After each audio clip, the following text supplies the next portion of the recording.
गणेश उत्सवाच्या काळात दिनांक 17 रोजी गणेश विसर्जन मिरवणूक असल्याने माननीय पोलीस अधीक्षक श्री पानसरे सर यांच्या मार्गदर्शनात व अपर पोलीस अधीक्षक साहेब यांच्या उपस्थितीत तसेच SDPO श्री ठाकरे साहेब यांच्या उपस्थितीत शिवाजीनगरचे पोलीस निरीक्षक श्री जाधव व आम्ही तसेच सर्व दोन्ही पोलीस स्टेशनचा स्टाफ तसेच उपविभागातील स्टाफ यांच्या उपस्थितीत खामगाव शहर हद्दीत प्रथम माननीय SDO साहेब, पुरी साहेब, CO साहेब,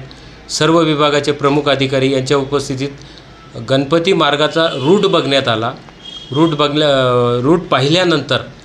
आम्ही दंगा काबू योजनेची रंगीत तालीम घेतली आणि त्यानंतर गणपती मार्गावर आम्ही रूट मार्च देखील करण्यात आलेला आहे। मी सर्वांना आवाहन करतो की शासनाने दिलेल्या नियमाच्या अटी व शर्तीचे पालन करून सर्वांनी शांततेने गणेश विसर्जन पार पाडावे ही आमची सर्वांना विनंती आहे।